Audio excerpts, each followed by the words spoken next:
Hello friends, welcome back to my channel. Friends, आज हम आपको बताने वाले हैं आपके पोइट्री के थर्ड लेसन कीपिंग क्वाइट का हिंदी एक्सप्लेनेशन। और फ्रेंड्स, इससे पहले हम आपको इसका सेंट्रल आइडिया भी बताने वाले हैं। आप देखिए, आपके जो टेक्स्ट बुक में सेंट्रल आइडिया दिया गया है ये बहुत ही शॉर्ट में और बहुत ही सिंपल तरीके से दिया गया है। तो इस लेसन का जो सेंट्रल आइडिया आप अपने बुक से ही प्रिपेयर कर सकते हैं। तो फर्स्ट ऑफ ऑल हम इसका सेंट्रल आइडिया ही देख लेते हैं ताकि हमें ये भी पता चल जाए कि इस पोएम का थीम क्या है। तो फ्रेंड्स, इस पोएम में जो इसके पोइट हैं पैब्लो नेरूडा, इन्होंने एक बहुत ही इंपॉर्टेंट फैक्ट को जो है ऑब्जर्व किया है कि हम सभी अपने जीवन की भाग दौड़ में इतने ज़्यादा व्यस्त रहते हैं कि हमारे पास अपने ही बारे में सोचने का समय नहीं रहता है। तो यही चीज़ यहाँ पे इसके सेंट्रल आइडिया में भी बताया गया है। Pablo Neruda ask all the human beings to stop all our worldly activity for a while. यानी कि इसके जो पोएट हैं पैब्लो नेरूडा, ये सभी इंसानों से कहते हैं, सभी ह्यूमन बींग से कहते हैं कि हम सब अपने कुछ पल के लिए अपनी सांसारिक कामों को रोक दें। फॉर अ वाइल का मतलब कुछ समय के लिए हम अपने सांसारिक कामों को रोक दें। And spend our few moments in quiet introspection, और अपने कुछ पल हम अपने आप के बारे में सोचने में बिताएं। And spend our few moments in quiet introspection. Introspection का मतलब क्या है? आत्मनिरीक्षण करना, अपने आप के बारे में सोचना कि जो हम कर रहे हैं वो अच्छा है, बुरा है, हमें क्या करना चाहिए, क्या नहीं करना चाहिए। यानी कि अपने बारे में सोचने के लिए हम थोड़ा सा समय निकालें। तो Pablo Neruda ask all the human beings to stop all our worldly activity for a while. Pablo Neruda हम सभी से कहते हैं कि हम कुछ समय के लिए अपने सभी सांसारिक कामों को रोक दें।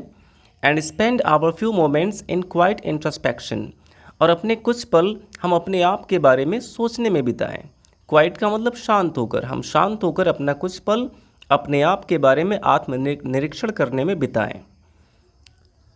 It will keep us to understand our selves, यानी कि इससे हम अपने आप को समझ पाएंगे। It will keep us to understand our selves, इससे हम अपने आप को समझ पाएंगे। We are in trouble because we always remain in Hari.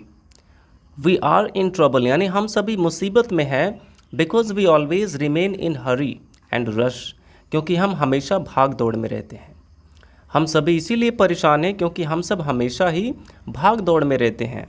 Late us withdraw our self from all undesirable actions. तो चलिए अपनी सभी अनडिजायरेबल एक्शन, जितने भी अनावश्यक जो काम हैं, उन सभी कामों को रोक देते हैं। एंड रिमेन क्वाइट, और बिल्कुल शांत हो जाते हैं। तो अब यहाँ पे पोइट हम सभी से कहता है, ये प्रपोजल रखता है कि let us withdraw our selves from all undesirable actions. तो चलिए हम सभी अपने सभी अनावश्यक कामों को रोक देते हैं। एंड रिमेन क्वाइट, और शांत रहते हैं। It will bring all together, या हम सभी को एक साथ लाएगा, ऐसा करने से हम सब एक साथ आएंगे। And a feeling of understanding with development, और एक सूझबूझ की फीलिंग हमारे अंदर आएगी, हम अपने आप को समझ पाएंगे विद डेवलपमेंट, और विकसित हो पाएंगे। ऐसा करने से हम अपने आप को समझ पाएंगे, सूझबूझ की एक फीलिंग आएगी हमारे अंदर विद डेवलपमेंट, और हम सभी अपने आप को विकसित कर पाएंगे। तो देखिए, यहाँ पे बहुत ही इम्पोर्टेंट बात ये बताई गई है कि हम सभी अपने जीवन के भागदौड़ में इतने ज़्यादा व्यस्त रहते हैं कि हमारे पास अपने ही बारे में सोचने का टाइम नहीं रहता है। तो फ्रेंड्स, इस प्रकार से आप इसका सेंट्रल आइडिया लिख सकते हैं। अब इसके बाद हम पूरे लेसन का हिंदी एक्सप्लेनेशन देख लेते हैं। तो देखिए फ्रेंड्स, ये पोइट कहता है कि now we will count to 12, अब हम सभी 12 तक गिनेंगे। Now we will count to 12, अब हम सभी 12 तक गिनेंगे। And we will all keep still, और हम सभी बिल्कुल शांत हो जाएंगे।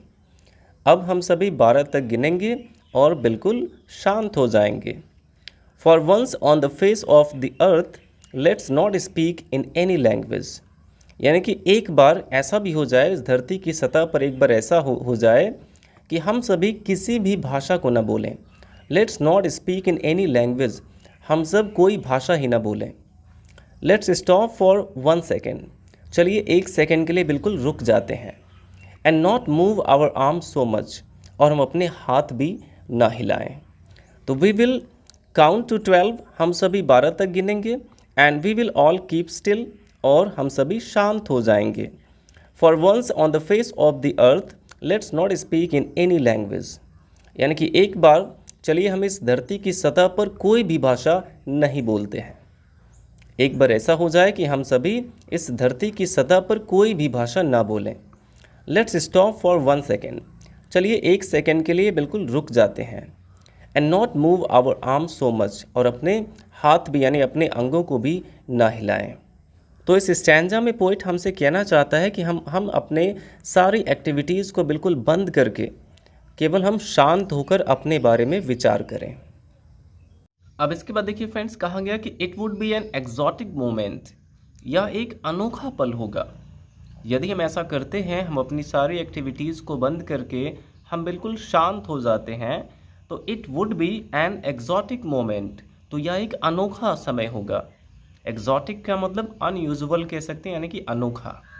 तो it would be an exotic moment, यह एक अनोखा समय होगा। विदाउट रश, यानी कि जिसमें कोई भी भाग दौड़ नहीं होगी। विदाउट इंजन्स, और कोई भी इंजन की आवाज़ें भी नहीं होगी। विदाउट रश, यानी कि जिसमें कोई भाग दौड़ नहीं होगी। विदाउट इंजन्स, जिसमें कोई इंजन की शोरगुल नहीं होगी। We would all be together, यानी कि हम सभी एक साथ होंगे।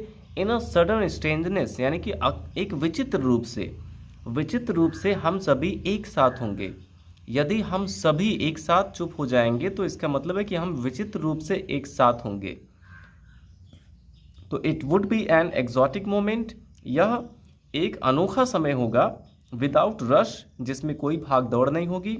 विदाउट इंजन्स, और जिसमें कोई इंजन की आवाज़ भी नहीं होगी। यानी कि भाग दौड़ ना होने का मतलब जब भी कोई मोटर कार्स नहीं चलेंगे, यानी कि कोई भी भाग दौड़ नहीं होगी, कहीं से भी कोई इंजन की आवाज़ें भी नहीं आएंगी। तो विदाउट रश, जिसमें कोई भाग दौड़ नहीं होगी और जिसमें कोई भी इंजन नहीं चलेंगे। We would all be together, हम सभी एक साथ होंगे। इन अ सडन स्ट्रेंजनेस, विचित्र रूप से, हम सभी विचित्र रूप से एक साथ होंगे। अब इसके बाद नेक्स्ट स्टैंजा हमारा है कि fisherman in the cold sea would not harm whales, यानी कि ठंडे सागर में जो मछुआरे हैं वे वेल्स को यानी मछलियों को नुकसान भी नहीं पहुंचाएंगे। यदि हम सभी लोग अपने काम रोक देंगे तो जो फिशरमैन है, जो सागर में, ठंडे सागर में मछलियां पकड़ते हैं, वेल्स को नुकसान पहुंचाते हैं, वे वेल्स को भी नुकसान नहीं पहुंचाएंगे। इसका मतलब है कि वो वेल्स कुछ समय और भी जिंदा रह सकते हैं।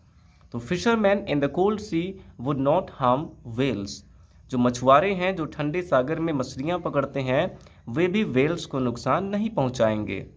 And the man gathering salt, और वह व्यक्ति जो नमक इकट्ठा करता है, समुद्र के किनारे जो व्यक्ति नमक इकट्ठा करता है, would look at his hurt hands, वह अपने चोटिल हुए हाथ को देखेगा। तो यहाँ पे कहने का मतलब है कि हम लोग अपने काम में इतने ज़्यादा व्यस्त रहते हैं कि हम अपने ही नुकसान के बारे में नहीं देख पाते हैं। अगर हमें चोटें भी आ जाती हैं तो हमारे पास उसको देखने का समय नहीं रहता है। लेकिन अगर हम कुछ पल के लिए रुक जाते हैं, शांत हो जाते हैं, तो हम सभी अपने बारे में सोच पाएंगे।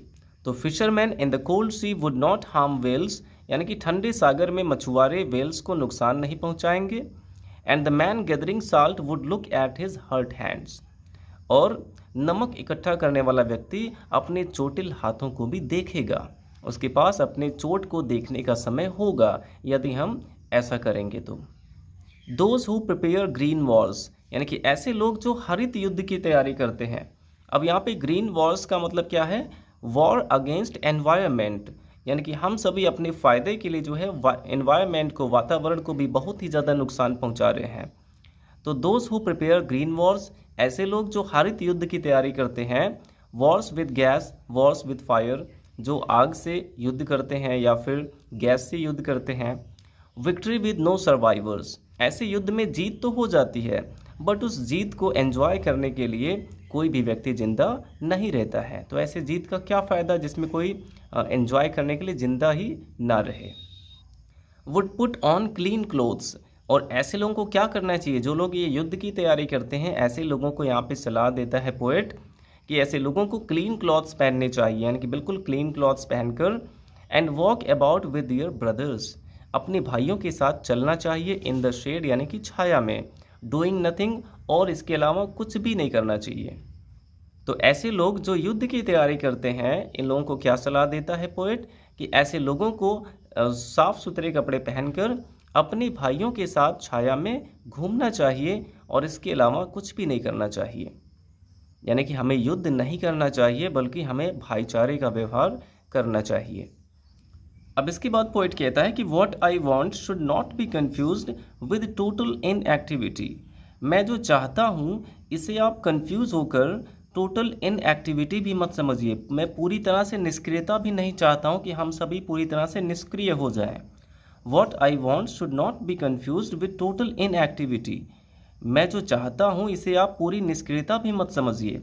Life is what it is about, यानी कि जीवन वही है जो इसके बारे में है, जीवन इसी के बारे में है।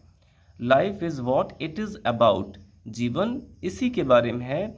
I want no truck with deaths, यानी कि मेरा मौत से कोई लेना देना नहीं है, मैं मौत से कोई लेना देना नहीं चाहता हूँ।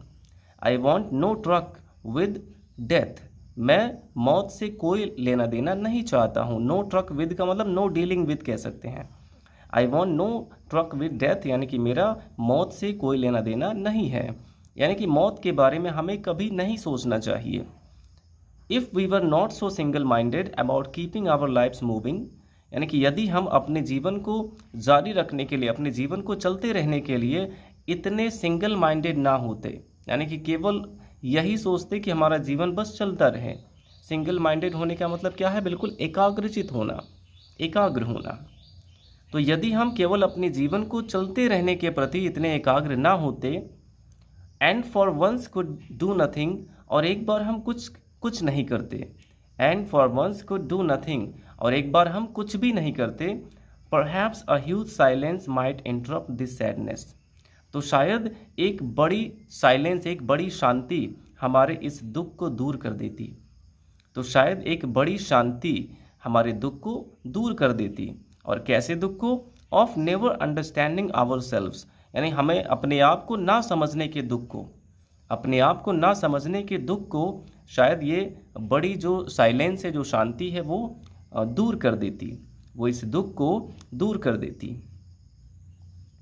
Perhaps a huge silence might interrupt, interrupt का मतलब बाधित करना होता है। तो perhaps a huge silence might interrupt this sadness of never understanding ourselves, शायद एक बड़ी शांति हमारे अपने आप को ना समझने के दुख को दूर कर देती। And of threatening ourselves with death, और हमारे हम जो मौत से डरते हैं इस डर को भी दूर कर देती। And of threatening ourselves with death, और जो मौत से हम डरते हैं इस डर को भी दूर कर देती। अगर हम कुछ पल के लिए शांत होकर विचार करते तो शायद हम अपने आप को समझ पाते, हम अपने आप को ना समझने के दुख से उबर पाते। And of threatening ourselves with death, और हम मौत के डर से भी उबर पाते। यहाँ पे ये कहना चाहता है पोइट। तो देखिए इसके लास्ट स्टैंजा में पोइट कहता है कि perhaps the earth can teach us, शायद धरती हमें यह सिखा सकती है। Perhaps the earth can teach us, शायद धरती हमें यह सिखा सकती है, यानी कि यह हमें धरती से सीखना चाहिए। As when everything seems dead, जब सब कुछ बिल्कुल मृत लगता है, मरा हुआ लगता है। And later proves to be alive, तो कुछ समय बाद वह भी बिल्कुल सजीव लगने लगता है। And later proves to be alive, और कुछ समय बाद वह बिल्कुल सजीव सिद्ध होता है। तो perhaps the earth can teach us, शायद यह धरती हमें सिखा सकती है।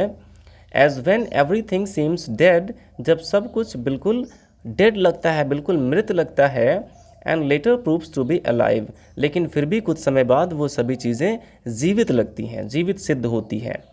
अब जैसे होता है ना कि गर्मियों के मौसम में एक बार क्या होता है कि जब खेतों में घास तक नहीं रहती है, चारों तरफ जो है बिल्कुल हरियाली नहीं होती है, बट जैसे ही बारिश का मौसम आता है, एक भी बार अगर बारिश हो जाती है तो चारों तरफ हरियाली ही हरियाली हो जाती है।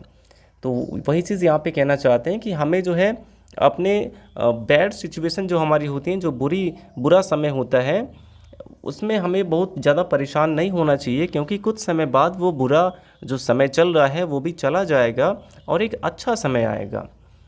As when everything seems dead, क्योंकि जब सब कुछ बिल्कुल मृत लगता है, मरा हुआ लगता है। And later proves to be alive, तो वो भी कुछ समय बाद बिल्कुल सजीव सिद्ध होता है। Now I will count up to 12, अब मैं 12 तक गिनूंगा। And you keep quiet and I will go, और आप लोग बिल्कुल शांत हो जाएंगे और मैं चला जाऊंगा।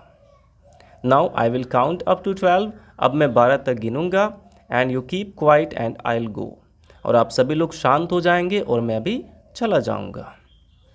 तो इस प्रकार से फ्रेंड्स अगर देखा जाए तो जो पोएट है वो हमें यही कहना चाहता है कि हम सभी इतने जीवन की भाग दौड़ में इतना ज़्यादा भी व्यस्त ना रहें कि हमारे पास खुद के बारे में सोचने का समय ना रहे। आई होप आपको ये पूरा पोएम बहुत ही अच्छे से समझ में आया होगा। वीडियो अच्छा लगा हो तो लाइक करिएगा, और अगर आपने हमारे चैनल को सब्सक्राइब नहीं किया तो सब्सक्राइब कर लीजिए, क्योंकि ऐसे ही यूज़फुल वीडियोज़ हम आपके लिए लाते रहते हैं। Thanks for watching.